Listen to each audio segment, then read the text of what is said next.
우리 약방에 감초라는 말 있죠. 감초라는 게 좀 특이한 냄새가 나지만 단맛이 납니다. 그 단맛이 다른 약재들을 서로 잘 조화를 시켜서 약효가 잘 나타나게 하는 역할을 하기 때문에 여러 약재 가운데 빠져서는 안 되는 약재가 감초다. 그래서 약방의 감초 그러면은 보통 우리가 어떤 때 쓰냐면 이 사람 없으면 안 되는 사람은 꼭 있어야 하는 사람을 이제 지칭할 때 약방의 감초 같은 사람이다 이렇게 이야기를 합니다. 참 그 사람이 있으면은 주위에 있는 사람들이 참 행복해요. 사람들을 편안하게 해줄 뿐만 아니라 구성원들을 잘 조화시킬 줄 아는 사람입니다.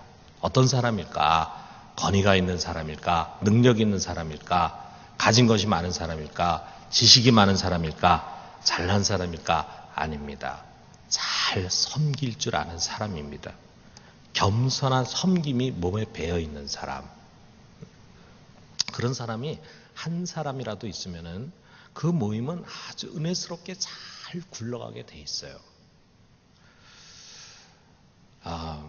제가 이미 떠나온 지 오래됐지만 독일에서 제가 한 9년 이렇게 한인교회를 섬겼습니다. 근데 뭐 여러분 중에 외국에 나가신 분들은 이민교회를 다 경험하셨겠지만 아주 이민교회 중에서 대형 교회들이 뭐 미국이나 이런 데는 있지만 대부분은 이렇게 작은 교회들입니다. 작은 교회다 보니까 참 가족 같아요. 그런데 교회를 가족 공동체와 같이 이렇게 만들어주는 그런 감초 같은 사람들이 꼭 있습니다. 이제 독일에 있는 저희 교회의 경우에 1년에 여러 차례 이제 식사를 같이 하는데 그 식사를 할 때는 집에서 다 음식들을 준비를 해가지고 오죠. 그럼 어떤 사람은 하나도 음식을 가져오지 못하는 사람들이 있죠. 주로 유학생 남자들. 유학생 남자들이 뭐 음식을 어떻게 하겠어요. 그냥 와가지고 숟가락 하나만 들고 와가지고 이제 먹는 걸 도와주는 거죠. 그렇지만 이제 어떤 사람도 하나 정도 음식을 이렇게 해가지고 오는데 어떤 집사님들 보면은 한 4-5가지 음식을 준비해가지고 오는 거야. 정말 먹을 걸 바리바리 이렇게 싸가지고 와가지고 식탁에 다 놓으면은 그 집사님들 때문에 식탁이 풍성해집니다. 근데 그거를 막 억지로 의무감에서 하는 것이 아니라 막 즐거이 자기가 이렇게 요리한 것을 우리 학생들이 먹고 교인들이 먹고 한다는 것 자체를 기쁘게 생각해. 그렇게 해가지고 오시는 그런 분들이 있어요. 우리 교인들 중에는 이제 이사를 하는 사람들이 있죠. 특히 이제 학생들 중에는 보면은 자주 이사를 하게 됩니다. 그런데 우리 여기 한국에서는 누가 교인이 이사한다 그러면 그날은 되도록이면 안 가는 게 예의죠. 왜냐하면 이삿짐 센터에서 와가지고 다 해주니까 괜히 가서 뭐 도와주는 것도 아니고 오히려 이제 번거롭게 되니까 안 가잖아요. 그런데 독일에서는 그렇지가 않아요. 이사를 이삿짐 센터에 맡겨서 하는 사람은 그건 극히 드물고 대부분 다 자기가 해야 됩니다. 그래서 박스를 구해가지고 와서 거기가 자기가 짐을 다 싸고 그러니까 짐 싸는 데만 해도 벌써 몇 주 걸리죠. 그리고 그 싼 짐을 이제 실을 차를 또 구해야 돼. 그래서 그 차를 직접 또 운전을 합니다. 그래 거기다가 이제 짐을 다 싣고 이사할 집에 가가지고 또 그걸 다 또 내리고 그러니까 얼마나 많은 손이 필요하겠어요. 그러니까 이사할 때는 정말 사람들이 도움이 많이 필요하죠. 근데 그렇게 이사할 때마다 자주 보이는 얼굴들이 있어요. 근데 이사를 할 때 그 이사만 딱 하는 게 아니에요. 이사가 살 집이 있는데 거기에 벽지 바르는 것도 여기처럼 이렇게 와서 다 해주는 게 아니라 자기가 다 발라야 돼요. 그러니까 이제 우리 여학생이라든지 또 간지 얼마 안 되는 학생들은 그런 거 잘 못하니까 참 우리 교인들 중에 가서 그걸 또 다 벽지를 발라줍니다. 또 페인트를 다 칠해줍니다. 또 이사를 해서 나간 다음에 그냥 끝나는 게 아니에요. 우리나라처럼 이렇게 그날 이사를 해서 바로 전세에 들어올 사람이 이사 들어오고 이렇게 할 수가 없습니다. 왜냐하면 이사를 하고 나간 다음에 그 집을 원상복귀를 해줘야 돼요. 그러려면은 카펫을 다 드러내야 되고 그럼 카펫 오래 쓴 집은 또 그 카펫이 밑에 덕지덕지 붙어 있습니다. 그럼 그걸 다 깨끗이 다 벗겨내야 되고 벽지 다 뜯어내야 되고 그 다음에 또 못을 많이 박았을 거 아니야. 그럼 못에 벽에 구멍이 나 있잖아요. 그럼 벽 구멍을 다 메꿔줘야 되고, 이렇게 해가지고 처음 이사 들어올 때하고 똑같은 모양으로 해줘야지만 돼요. 그 일도 얼마나 어려워요. 그리고 그 나오는 그 많은 쓰레기 갖다 버려야 되잖아요. 쓰레기, 또 그런 쓰레기를 아무데나 버릴 수 있는 게 아니거든요. 그러니까 이런 일들이 많이 필요한데, 그런 일들을 와서 다 도와주는 사람들이 있는 거예요.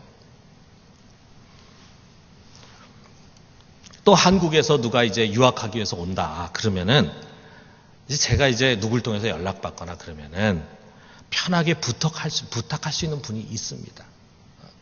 괜히 이거 잘못 부탁했다가는 내가 그 욕먹을 수 있는 그런 사람도 있어요. 아니, 목사님, 지금 내가 어떻게 그런 일을 도와줄 수 있습니까? 이런 사람도 있는데, 어떤 사람 부탁하면은 참 흔쾌하게 도와주고, 자기 차를 몰고 공항에 가가지고 2시간 걸리는 공항에 가가지고 거기서 영접하고, 또 짐이 얼마나 많겠어요. 그 짐 다 실어가지고 이제 자기 숙소로 갈 수 있도록 해줘요. 근데 되게 한국에서 막 오는 사람이 숙소로 바로 들어가기 어렵잖아요. 자기가 기숙사에 월 초에 들어가야 되는데 바로 그날 오지 못하니까 한 2, 3일 일찍 와. 그러면 어디 갈 데가 없잖아요. 그러니까 자기 집으로 데려가. 자기 집으로 데려가가지고 재워주고 먹여주고 다 해주고, 그것만 합니까? 또 관공서에도 같이 가고 마트에도 같이 가고, 그렇게 해가지고 뭐 독일 말이 서투르니까 다 그런 것을 도와줍니다. 참 돌아보면은 좀 독일의 한인교회에 그런 사람들이 꽤 많이 있었어요. 섬김의 사람들입니다. 참 이런 섬김의 분들이 교회를 교회되게 하는 거예요. 여러분 한번 생각해 보세요. 이런 사람이 없다면, 그저 힘든 일은 남한테 다 미루려고 하고, 그저 늘 계산기나 두드리면서 손이 계산에 민감한 그런 사람들만 교회에 있다면은 얼마나 뻑뻑하고 삭막하겠습니까? 그래서 다른 사람 도움 받는 것에만 익숙해져 있거나, 그래서 남의 일은 자기 상관도 안 하고 뭐 도움 받지도 않고 도움 주지도 않고 이렇게 하려고 하는 사람들이 교회에 많이 있다고 한번 생각해 보세요. 그 교회가 정말 유기적인 가족 공동체가 될 수 있겠어요? 그건 은혜 받은 사람들의 공동체가 아닙니다.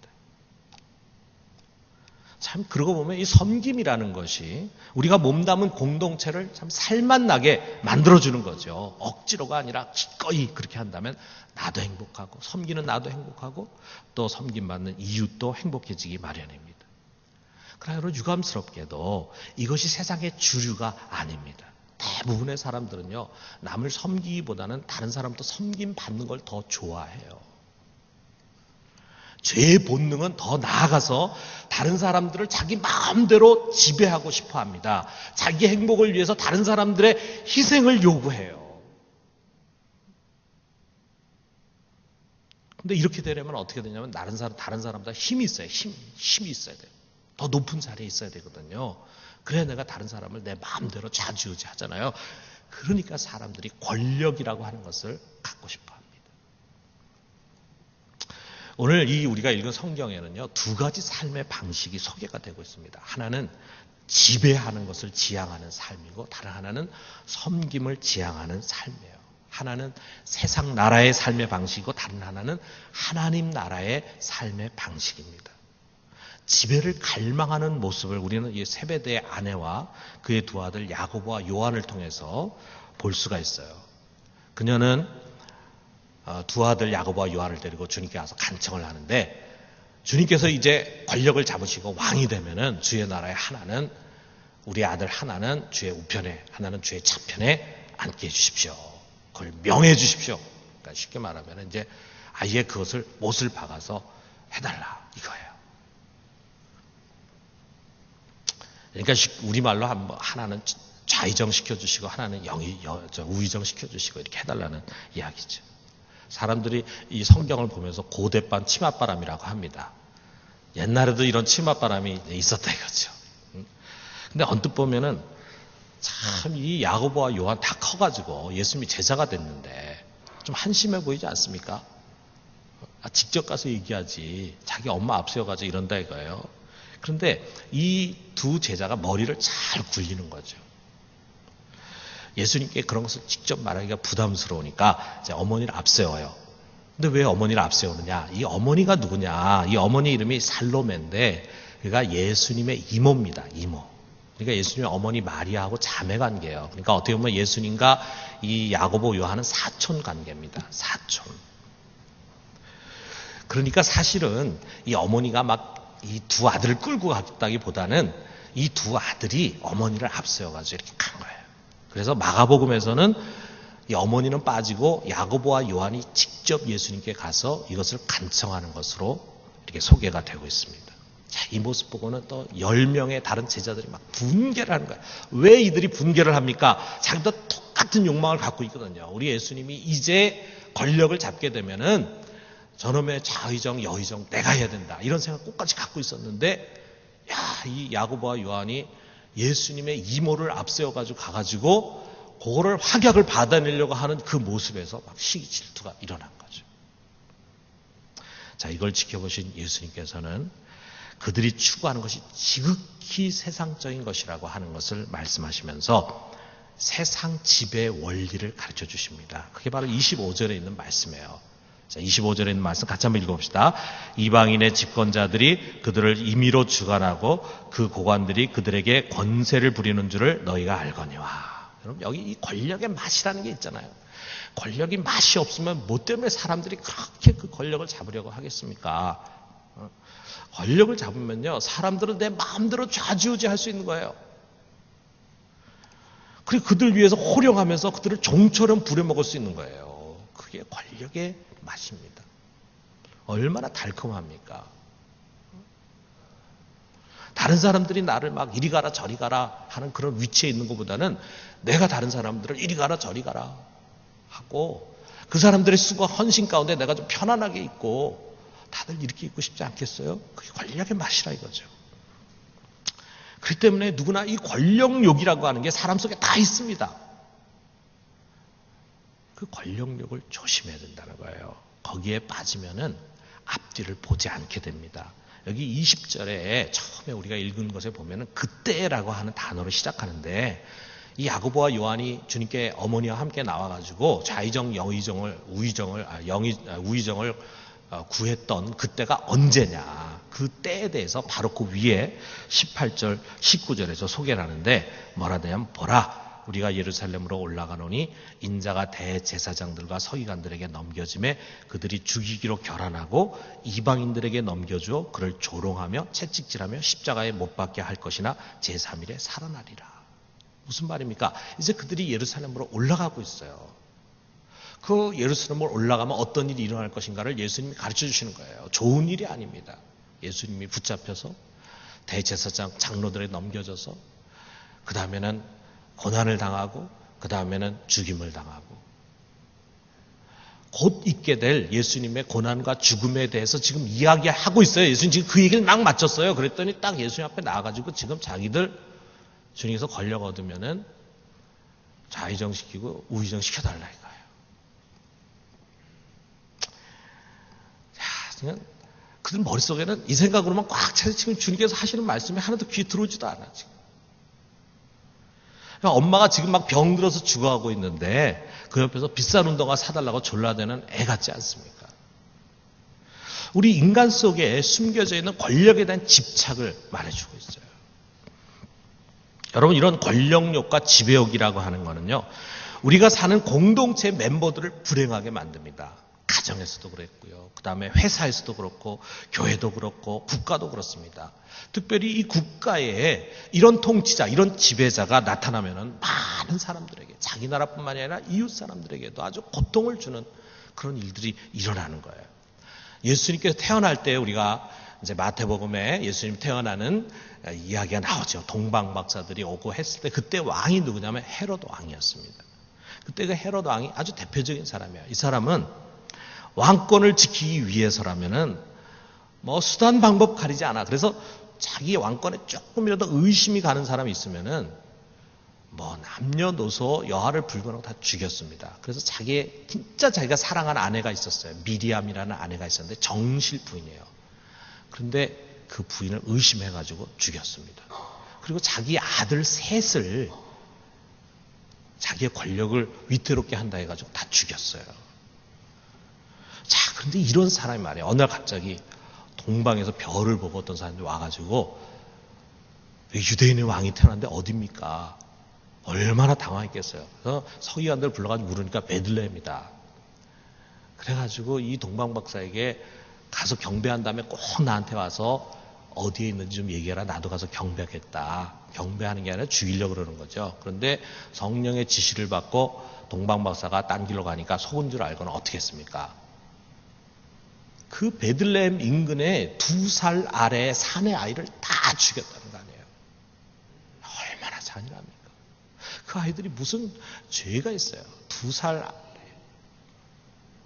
그래서 그 아이를 잃은 그 엄마가 얼마나 슬프고 괴롭고 그런지 위로받기를 거절했다. 성경에 표현되어 있습니다.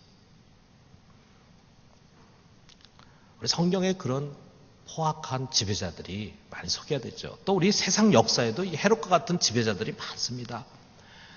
독일의 히틀러가 대표적인 사람이죠. 20세기 들어와서 독일뿐만이 아니라 유럽 전체에 맹주가 되려고 한 그 히틀러의 권력욕은 결국 2차 세계대전을 일으켰잖아요. 그래서 거기서 6천만 명이 2차 세계대전에 죽임을 당했습니다. 6천만 명. 그리고 그 과정에서 진짜 아무 죄도 없는 민간인, 유대인 600만 명을 학살을 했잖아요. 우리 한반도에도 그런 권력자들이 있습니다. 우리가 잘 아는 것처럼 북한의 김일성이 갑자기 남침을 해가지고 6.25가 일어났잖아요. 그렇게 해가지고 이 6.25에서 500만 명이 넘는 사람들이 희생이 됐어요. 뭐 죽은 사람 말할 나위도 없지만 고향을 잃어버린 사람, 또 재산을 잃어버린 사람, 뭐 이런 거 치면은 우리 한반도 전체가 얼마나 큰 불행의 도가니로 빠져들어갔습니까? 지금도 북한은 우리가 잘 아는 것처럼 그야말로 3대에 이르는 세습 권력과 소수의 그 지배층을 위해서 2,500만 명의 북한 주민들이 희화의 허덕, 인권 유린당하고 그야말로 동토의 땅이잖아요. 동토의 땅. 전쟁이 없이 우리가 이 동토를 어떻게 녹이느냐 하는 게 우리의 과제예요. 사실. 우리나라에도 가슴 아픈 역사가 있었습니다.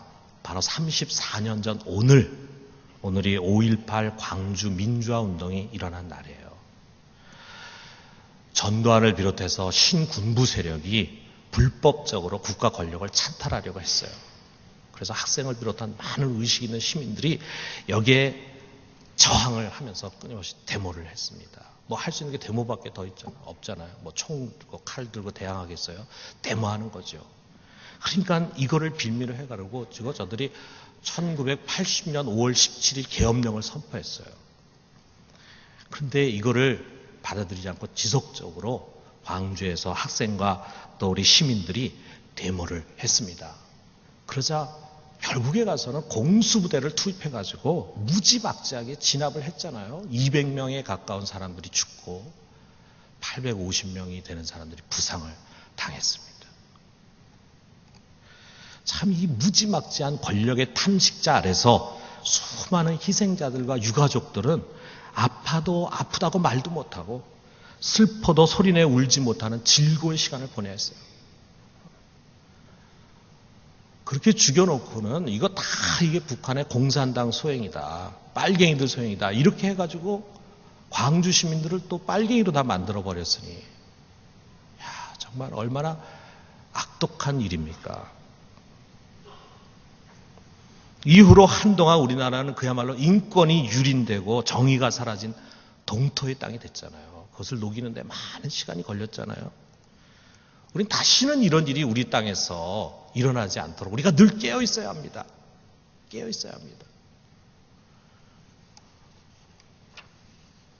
그러나 국가뿐만이 아닙니다. 여러분 가정이나 회사나 심지어는 크고 작은 신앙 공동체에서조차 힘 있는 자리에 서려고 하고 거기서 자신에게 주어진 권력을 가지고 지배하려는 지도자는 그 멤버들, 그 구성원들에게 고통을 안겨줘요.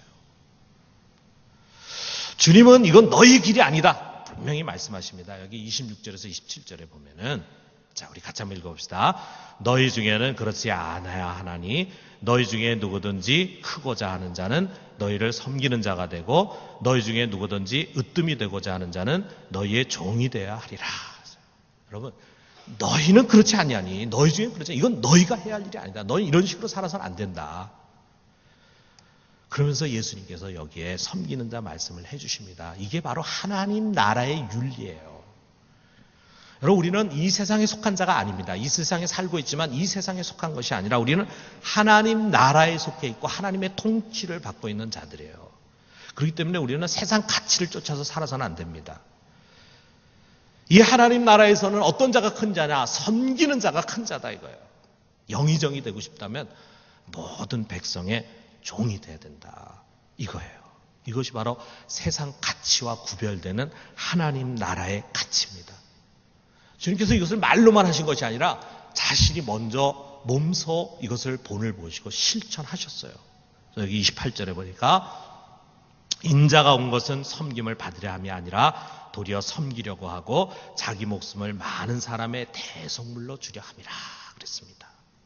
여러분 예수님 누굽니까? 우리 골로새서의 글을 잘 소개하고 있어요. 만물이 그로 말미암아 지은 바 되었고 그를 위하여 지은 바 되었다 그랬어요. 다시 말하면 그는 만물의 근원이면서 만물의 목적입니다. 그렇기 때문에 여러분 우리 주님은 우리의 섬김과 예배를 받게 합당하신 분이에요. 우리가 예배를 서비스라 그러잖아요. 섬김이라 그러잖아요. 여러분이 다 지금 주님을 섬기는 자리에 나와 있는 거예요. 우리가 이렇게 주님을 찬양으로 섬기고 기도로 섬기고 하는 이 모든 것 이것을 받게 합당하신 분이 우리 주님이세요. 그는 그야말로 만유의 주권자시기 때문에 임의로 이 세상 만물과 사람들을 주관하실 수 있는 분, 다스릴 수 있는 유일한 분입니다. 그런 그가 도리어 섬기는 자의 자리에 서셨습니다. 대제사장과 장로들에게 넘겨져서 고난당하셨어요. 그리고 자기의 목숨을 모든 사람의 대속물로 아낌없이 내어주셨어요. 그래서 자기의 살을 찢어서 우리가 먹고 자기의 피를 우리가 마셔서 우리가 살 수 있게 해주셨어요. 여러분 이게 바로 기독교입니다. 기독교는 바로 여기서 시작하는 거예요. 교회는 이렇게 섬기신 주님의 몸입니다. 우리 그리스도인들은 그 주님을 쫓는 그의 제자들입니다. 주님은 그 자신이 먼저 이 섬김의 문을 활짝 여셔서 우리를 통해서 그 섬김으로 세상이 다시금 살만한 세상으로 회복되기를 원하시는 거예요. 그렇기 때문에 이 그리스도의 섬김을 그때는 몰랐는데 내가 마시는 잔을 너희가 마실 수 있겠느냐 했을 때는 무슨 말인지도 모르고 그냥 할 수 있습니다 했지만 비로소 그리스도의 십자가의 섬김을 깨닫고 난 다음에 이 야고보와 요한은 더 이상 좌의정 우의정 따지는 사람들이 아니라 그들 자신도 주님의 본을 받아서 교회를 위해서 훗날 순교의 제물이 됐습니다. 그래서 12사도 중에 야고보가 제일 먼저 순교했고 또 요한이 제일 마지막에 순교했어요. 그래서 순교한 순서대로 보면은 한 사람은 예수님의 우편에 한 사람은 예수님의 좌편에 앉는 사람이 됐다 이거죠. 여러분 오늘 우리는 이 예수님의 가르침을 명심합시다. 먼저 우리는 하나님 나라에서 큰 자가 되려고 해야 돼요. 기왕이면 우리 하나님 나라에 들어왔잖아요. 그러면 우리가 여기서 좀 첫째가 되려고 해야 돼.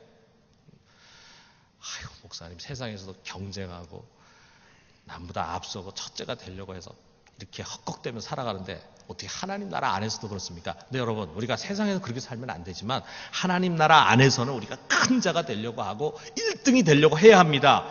이렇게 우리가 거룩한 야망을 가질 때 우리는 비로소 세상에서 진실한 그리스도인으로 살게 돼요. 이런 야망을 갖지 않은 사람은 세상에서 세속적인 그리스도인으로 살게 됩니다. 왜 그런지 여러분 한번 들어보세요. 어떻게 하면 우리가 하나님 나라에서 큰 자가 될 수 있습니까? 어떻게 하면 1등이 될 수 있습니까? 섬기는 자가 되는 거예요. 섬기는 자. 즐겨 섬기는 자가 될 때 하나님 나라에서는 1등이 됩니다. 우리가 세상 이치하고는 다르잖아요. 세상에서는 더 잘난 자가 되고 더 앞서는 자가 되고 심지어 남을 누르고 다른 사람을 희생시키는 것으로 앞으로 더 나아가는 사람이 1등이 되는데 그렇게 해가지고 성공하면은 다 큰 자다 해가지고 사람들이 존경하고 박수를 쳐줘 그러는데 하나님 나라에서는 천만의 말씀이에요. 오히려 다른 사람이 앞으로 나아갈 수 있도록 자기가 눌림을 당하고 다른 사람 편하게 살 수 있도록 섬기는 종의 자리에 설 때 하나님 나라에서는 그가 큰 자가 되고 영광과 명예를 얻는 자가 되는 것입니다. 그러니까 여러분, 우리는 말이죠, 이 세상에서 우리가 정말 조심해야 됩니다. 뭘 조심해야 되느냐 하면은 우리가 꼴찌가 될까봐, 우리가 사람들로부터 무시당하고 사람들의 눈밖에 벗어나가지고 별 볼 일 없는 사람이 될까봐를 주의하는 것이 아니라, 오히려 사람들의 칭찬과 박수를 받고 싶은 유혹에서 우리 자신을 항상 경계해야 돼요. 여러분이나 저나 다 그런 본능이 있잖아요. 좀 사람들이 내가 하는 일 좀 알아주고, 옆에서 박수 쳐주고, 인정해주고. 그런 명예심이 우리 속에 있는데, 거기서부터 우리 자신을 항상 지켜야 합니다. 왜 그렇습니까? 우리가 사람들에게서 높아지면은요, 하나님 나라에서는 왜소해집니다. 하나님 나라에서는 별 볼 일 없는 사람이 돼요. 우리가 세상에서 사람들이 주는 칭찬을 향유하고 즐기면서 살아가면은, 하나님 나라에서는요, 그 사람 아주 작은 사람이에요. 별 볼 일 없는 사람이에요. 영향가 없는 사람이에요. 하나님 인정하지 않아요. 실패하는 것입니다. 여러분, 우리 모두가 다 나름대로 은사를 갖고 있어요. 직임을 갖고 있습니다. 이걸 전적으로 섬김으로 우리는 해석을 해야 합니다. 이것은 결코 세상의 명예와 권력이 아닙니다. 내가 사람들을 마음대로 주관하도록 주어진 것은 하나도 없습니다. 여러분, 교회에서의 모든 직분 당연히 섬김입니다. 섬김, 직분은 명예도 아니에요. 권세도 아니에요. 오히려 더 많이 섬기고 더 많이 고생하라고 우리에게 주어진 기회예요. 우리 교회뿐 아닙니다. 여러분, 하나님은 우리를 가정으로 파송을 했어요. 거기서 우리 신앙인들은 섬기는 자입니다. 여러분, 가정이 우리의 가장 중요한 섬김의 장입니다. 여러분, 우리가 남편과 아버지의 권위를 가지고 가족을 누르는 거, 이거는 그리스도인의 올바른 자세가 아닙니다. 때로 우리가 부모로서 자녀를 견책을 해야죠. 회초리도 들 때가 있고 또 책망을 할 때도 있어야죠. 그걸 못하면 또 제대로 된 부모가 아니죠. 그런데 우리가 자녀를 견책할지라도 그 밑바닥은 항상 섬김입니다. 섬김. 내 감정에 복받쳐가지고 내 자존심이 상처가 나가지고 너 때문에 부모의 이름이 도대체 이웃 사람들에게 뭐가 되는 거냐 해가지고 화가 나가지고 막 쏟아붓고, 이것이 아니라 정말 네가 바르게 되고 잘 되기를 내가 갈망하는 마음에서 나는 원하지 않지만 너에게 이렇게 견책을 해야 된다.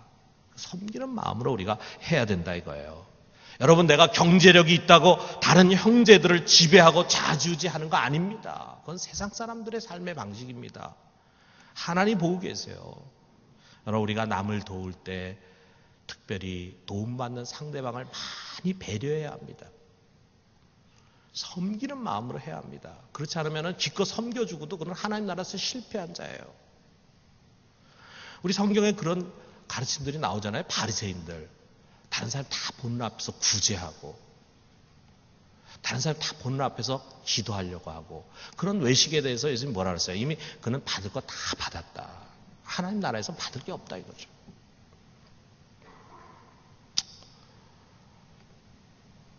여러분, 하나님은 우리를 가정뿐만 아니라 직장으로 파송했습니다. 거기서도 지배가 아닌 섬김의 자세로 사역해야 돼요. 우리가 처음 직장에 들어가가지고 맨 말단으로 있을 때는 뭐 당연히 섬기는 수밖에 없죠, 자기가. 그런데 이제 점점 시간이 지나면서 위에 높은 직급으로 올라가게 되면서 우리도 모르는 사이에 지배하는 사람이 될 수가 있어요. 여러분, 리더는 직원의 자질을 잘 개발해서 그 직원이 자신에게 맡겨진 일을 잘 할 수 있도록 도와주는 자입니다. 사장은 회사를 잘 운영해서 그 회사에 몸담고 있는 직원의 가족들의 생활을 책임지는 중요한 섬김이에요. 참, 한 회사를 바르게 잘 끌고 가는 것이 얼마나 많은 사람들, 우리 사회의 많은 사람들을 살리는 중요한 일입니까? 참, 기업하는 사람들 정말 대단하고 훌륭한 거죠. 바르게 한다면은. 사장이 되다 보면 때로 직원을 평가도 해야 되죠. 잘못하는 사람 책망도 해야 되죠. 인사이동도 해야 되죠.